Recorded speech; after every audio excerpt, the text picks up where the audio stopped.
Hello, my dear friends. This is your host Jyotsna, welcoming you to another mind-stirring episode of Voice of Legal Immigrants.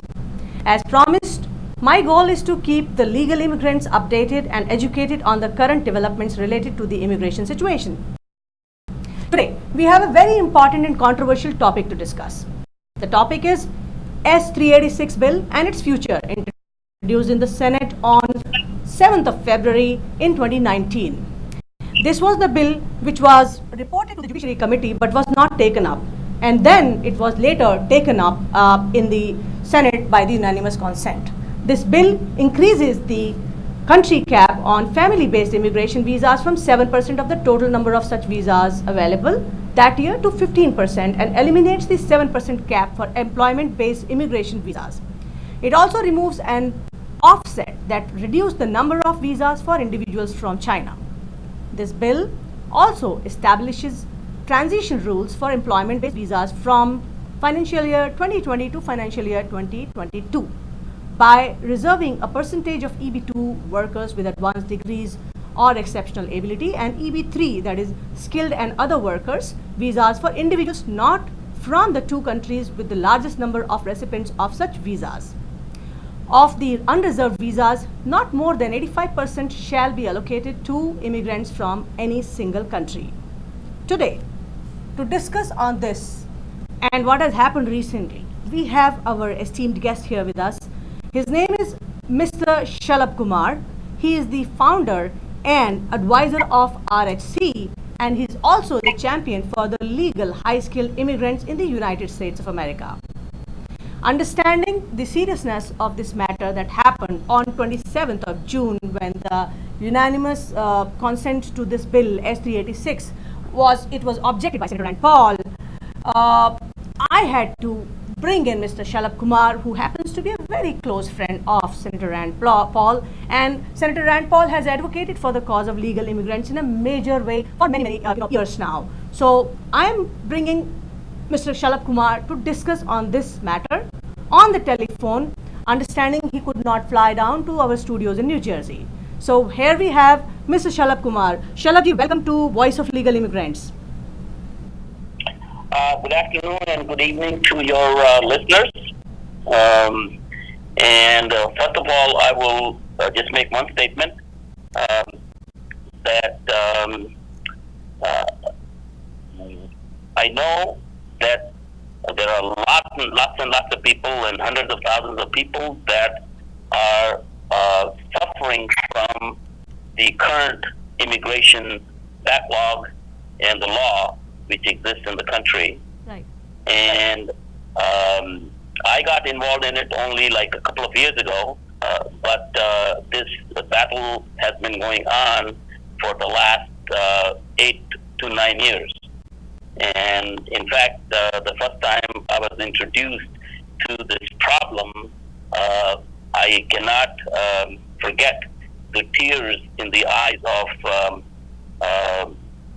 almost like 4 or 5 girls in New Jersey, and they were telling what all the different problems and which have been there, and that it has been promised to them year after year after year that the bill will pass, and it never passes. So what can be done? So your listeners and this community of high-skilled legal potential immigrants is a very smart community, and they should really look at everything calmly, in a calm and rational manner. Very smart people. You're all very smart people. You should learn the process of legislation, the entire history of legislation that takes place in the United States, and then begin to understand as to who is opposing, who is for it, how to get something done. Okay, Thank you so much for this input. In fact, I would come to that second question definitely. Understanding, there are 700,000 legal immigrants in the United States of America. All 700,000 of them do not know the procedures, how a bill is introduced in the Senate or in the Congress, or in the House, I mean to say, and how they are finally passed and enacted. So I want you, because you have a strong association, with the aisles of the Congress and the Senate. I would want you to throw some light, even before we, discuss about other things. How does a bill get passed and enacted? And understanding from the current perspective of unanimous consent motion that was there, where does this come into the picture? And what is the relevance of this? So I would want you to throw some light there. Sure. Okay, the procedures in Senate and in House are somewhat different. House is a different body, Senate is a different body. Okay. So since we are talking S386, so I will talk about the Senate procedures by themselves. Okay. Senate is known throughout the world is the most deliberative body. Most deliberative body. People just discuss and debate and debate and debate and debate. That's what the Senate is known for. Now, the normal procedure for any bill, I mean, there are lots of bills for political theater that take place, but a serious bill has to have the approval of the committee chairman. It has to have the approval of the majority leader, Mitch McConnell. In this case, Judiciary Chairman is Senator Lindsey Graham. And then, again, Mitch McConnell. And then Mitch McConnell has, in fact, declared very openly that's why there are really no bills getting passed. Even in the first 6 months of 2019, he has said that he is not going to take up any bill. That is, any committee, Judiciary Committee, Budget Committee, Finance Committee, any committee will not take up any bill unless they have a prior agreement from the White House, because they do not want to take up a bill that first it has to, you have to fight a battle with the House. You have to get the bill passed in the House of Representatives. Then it comes to a joint, let's say, a debate between the two, and the House and the Senate. Then they submit the bill to the president. So the president or the White House has a body within. It's all legislative liaison. There's a department which is a legislative liaison in the White House that first Mitch McConnell, as well as Chairman Lindsey Graham, have to get the approval of the legislative liaison from the White House to determine whether they want to take up the bill. Then Judiciary Committee or any other committee will take up the bill, and it will then be debated in the Judiciary Committee. And then if it passes the Judiciary Committee, then it will be introduced in the wider body of the Senate. Now, it used to be two options. That one was a nuclear option or a straight option. If it was a straight option, then Mitch McConnell will need 60 votes total to pass that legislation. If you apply the nuclear option, then it's 51 votes are required to pass that legislation, and then it goes to the House, and then it goes to the president to sign. So you have to have an agreement from all different bodies to have a serious law. I mean, again, lots of bills get introduced, and it's for a lot of it is for political theater, and they don't get passed. Now, you also raise the question of unanimous consent. Absolutely. So where did it come into the picture? I mean, what was that category, and what are the benefits of unanimous consent if that motion is proposed? Unanimous consent was devised to have procedural matters solved. So, for example, if people are all tired of debating and they want to adjourn the Senate. Okay. So to adjourn the Senate, everybody wants to go home for July 4th. So they will put a unanimous consent. Okay, let's all go home on July 2nd. Or I'll go home on Friday. So that's used for unanimous consent. Since 1786, the formulation of our republic, no bill has ever been passed without debate in this most deliberative body on unanimous consent for over 250 years.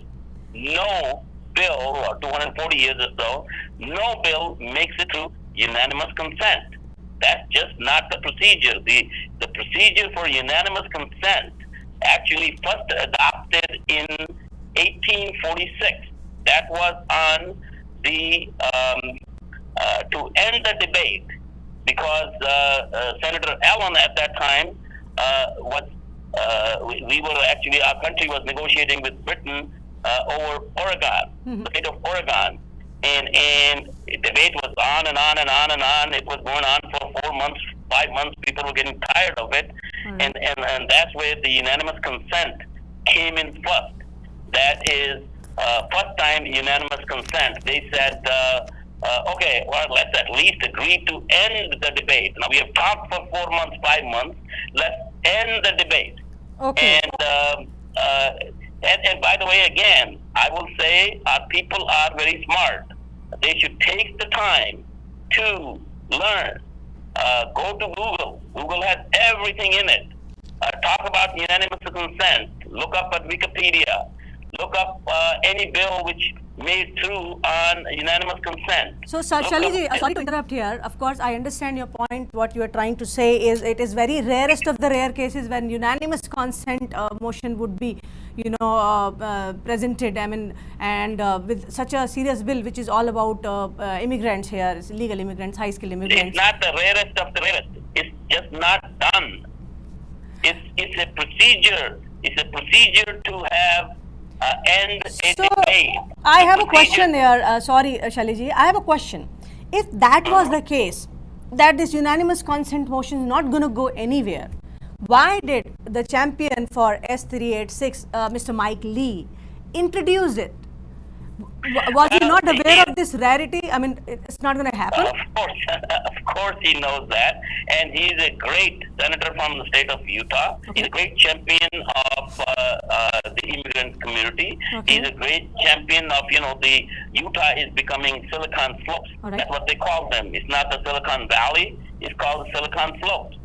And so there is, in the state of Utah itself, there is a lot of let's say, a lot of proponents for high-skilled legal immigration. All right. And so it's but he wants to show that through this procedure that there is he's in big support. Okay. He's big support of that. So that's all. Is it only for the namesake then it was introduced for unanimous consent? No, you see, the politics is a different way over there. So it's not he's showing support. It's all okay. Right. Okay. He's showing support that, he could come on there and get a few minutes on the floor of the Senate to say over there he is in support of legal immigrants. That's about it. Okay. Senator Lee, again, the senator from the state of Utah, he knows that Mitch McConnell, majority leader, has very clearly said that he is not going to risk his reputation on putting on any bill which does not have prior approval from White House. And the Judiciary Committee, you said? Pardon me? Prior approval from the White House and the Judiciary Committee? No. Judiciary Committee comes in later. Okay. First thing is, so the procedure here will be Senator Lindsey Graham, All who right. is also fairly close to President Trump. Okay. Now, President Trump gave this task to Jared Kushner, All right. his senior most advisor. Okay? So, Jared Kushner held 6 weeks of meetings to determine what White House policy will be in terms of high-skilled immigration. All right. So they studied for 6 weeks, and then President came out and announced his policy towards that. So now is the job assigned by Mitch McConnell is Senator Lindsey Graham and also Senator Rand Paul, who are fairly close to Jared Kushner and the president. Senator Rand Paul sees President at least once a week, and your Senator Lindsey Graham is with the president almost every other day. And so they have to incorporate in whatever they are going to put out to have the 6-week study of Jared Kushner into the bill. If it does not, because the president has come out very strongly saying merit-based, merit-based, merit-based. All right. That's all the song he wants to sing. Okay, which is good for our community. But there are parameters for in this bill for merit-based, of course. I mean, there are high-skilled workers here, and of course there would be consideration there in they ST86. are, but they also have to then incorporate some of the language. You see, if you will actually notice, even the opponents of this bill, you also need to understand who is opposing. Yeah, I'll come to that question, Shaliji. Yes, I'll come to this question. There is one question, first of all. I mean, with your close association with Senator Rand Paul and understanding everything, okay, this is how, it's a very rare kind of situation where unanimous consent was presented and all. It's not just a way, it's never done. Okay, it's never done. It was supposed to be done. Now, the situation is, you being very close, RSC being close friends, and I have personally witnessed Senator Rand Paul speaking for high-skilled immigrants in America. I have personally met Senator Rand Paul, thanks to you. In fact, I as you know, I do active advocacy along with you and have met Senator Rand Paul many a times, and he has always spoken about himself. He has said, I am a son of an immigrant, number one. Second, he feels for the people, for the kids who are legal immigrants here, who will be deported at age 21 if their parents don't get a green card, and people who are waiting in very, very long green card backlog lines. So, what was the concern that the objection came? I know Senator Rand Paul did not disagree with this bill in wholeness. Okay, he said no. There are certain things he objects to. So, what were the objections of Senator Rand Paul to this S386? If supposedly those objections are removed, will this S386 pass? You see, Josna, again, need to understand the process. Okay. Okay, whether it's Senator Rand Paul is one senator who is a very principled senator. All right. He's not a political guy. Even if you look at his father, Ron Paul, he has started a movement. So, as a libertarian. So, he's a man of principle, and he is not a typical political senator with, which you heard me talk about before, with no votes and notes. He really does not get that much involved in it. He is just man of principle. So now, of course, this thing is not going to go to the past the Senate. So if somebody is taking this procedure, which is a procedure for ending debate or naming something, or let's go home for July 4th. These kind of things, and utilize this procedure to have a bill. So obviously, Senator Lindsey Graham, or Senator who did not even begin with, he did not even take up the bill on February 7th, and or Mitch McConnell. So, you want to have Senator Lindsey Graham come out over there and raise the objection, or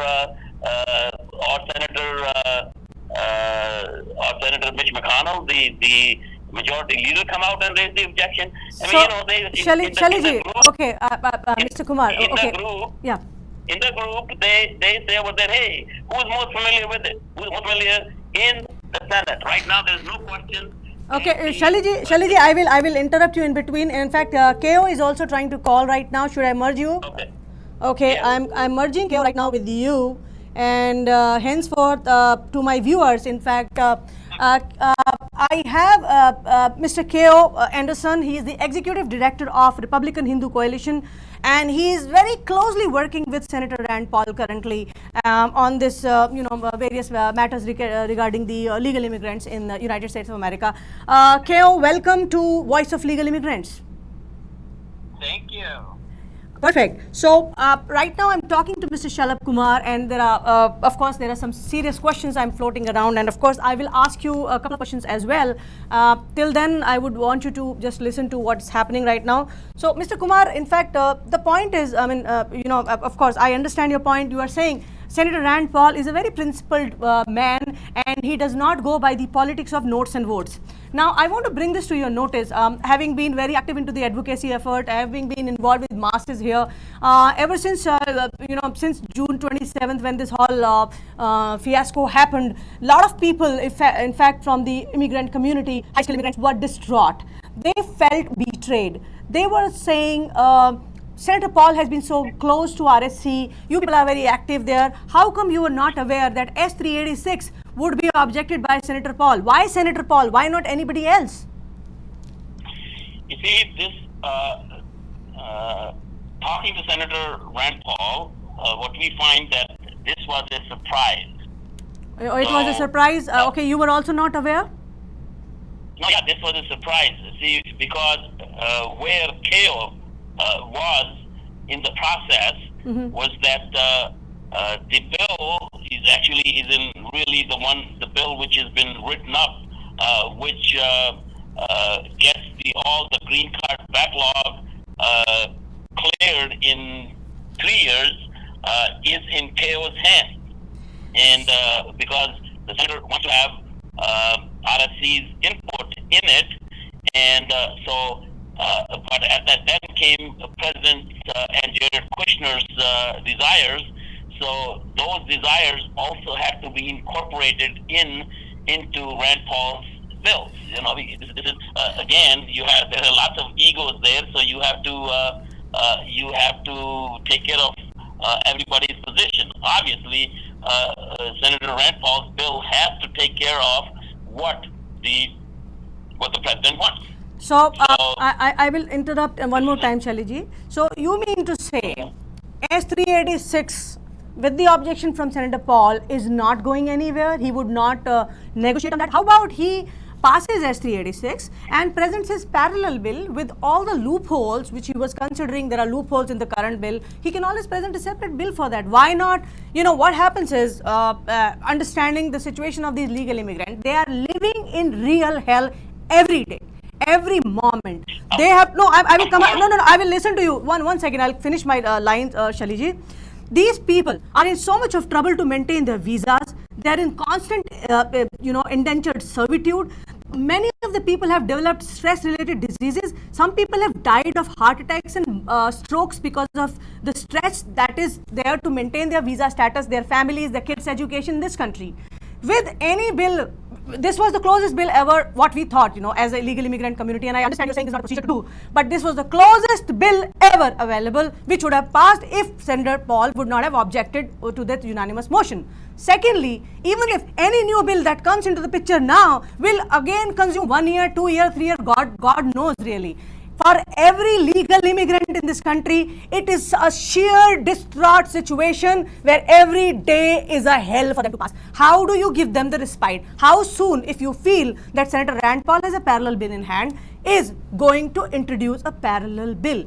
How soon can he do that then? And is S386 dying finally? Because I see there are advocacy efforts by the other organizations, big organizations who are very much of course, putting a lot of blame on RSC right now, saying RSC botched it, meeting Senator Rand Paul, and they did it together. Of course, I don't agree to it. Of course, I have seen your work very closely. I have seen other people's work as well.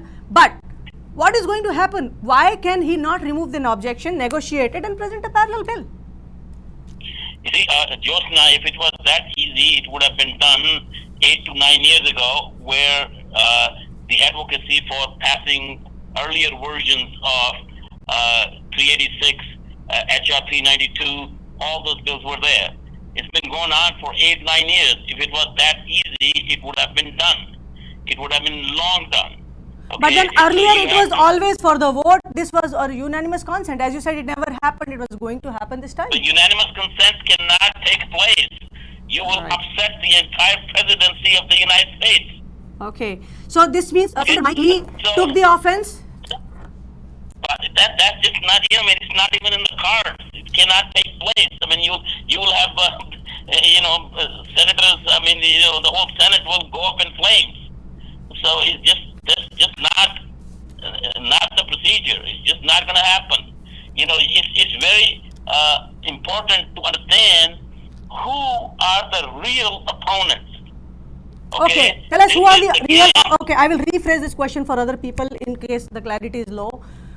Question is, then, if not, of course, I see RC being blamed here. People are alleging you have a nexus with IT Serve Alliance, so-called, and they have sabotaged the bill from behind. I want your clarification on that. People always go back to some years back videos where they take RSC's name, and I want your clarity on one on IT Serve Alliance. Is anywhere part of this sabotaging it or saying no? I mean, bringing this to Senator Paul to say please avoid this bill or object to it. Number one. Number two, who are the other major forces which are larger than IT Serve Alliance or whatever, which are objecting to this bill and which would not let it pass or any immigration bill passed?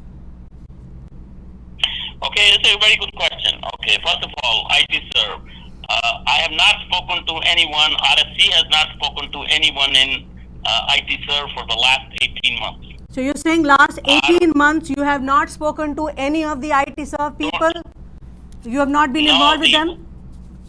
No, we have no conversation at all. So actually, when they took the position that they were going to sue the government of the United States. Can you repeat what you said? I didn't get it. Pardon me? I did not get it what you said. What they were going to do for the government of United States? They took a position. There was a new management at IT Serve. So our involvement with IT Serve was like 3 months or 4 months. Okay. A new management came in IT Serve who decided to file a lawsuit against the government of the United States. Okay. So, so obviously we are not for that.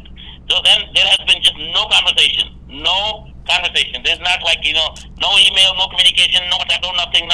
There is no communication whatsoever. So you mean to they say... are in their own world. Okay, they are in their own world, and we are in our own world. Okay, so no, I will reiterate here. Okay, Shaliji. Yeah, one second. So I will reiterate your words. You mean because IT Serve Alliance is suing the USCIS over rejections and whatever is happening, the government did not like the idea of suing, and after that you broke alliance. I mean, you broke your connection with the IT Serve Alliance? Yeah, 18 months ago. That's 18 months ago. We 18 months over there. I don't even know who the president is. I don't know who. Nobody at RSC knows what they do. What are they doing? I have no idea. Just no idea. All right. They are in their own world. Not in anything. Any activity. They don't even. There's no IT Serve activity with respect to any other issue either. No other issue. No other. I mean, there's just no connection. So you are speaking this on a public platform where millions of viewers would be watching. I personally am taking this stance right now to take this reiterated word from you. Why? Because there has been a rumor or concern in the public amongst the legal immigrants who say that RSC is bonded with IT Serve. They do hands and glove and they do something kickbacks and everything. So this allegation also is there on RSC, and they were saying they would have gotten back with each other and reached out to Senator Rand Paul for a lobbying effort or whatever. So you are saying simply it did not happen like this? Just ignorance and not taking the time to read what is really, what these guys should really do is to find out who are the real opponents of anything that eliminates country caps. Number one. All right. Now let's go into that. Okay. Number Who one, are the real opponents? Okay, tell me. Number one, the entire government of the Islamic Republic of Iran. They have an organization. Okay. Iran. Okay. Okay. That is, they have an organization called NIAC, which is National Iranian American Coalition.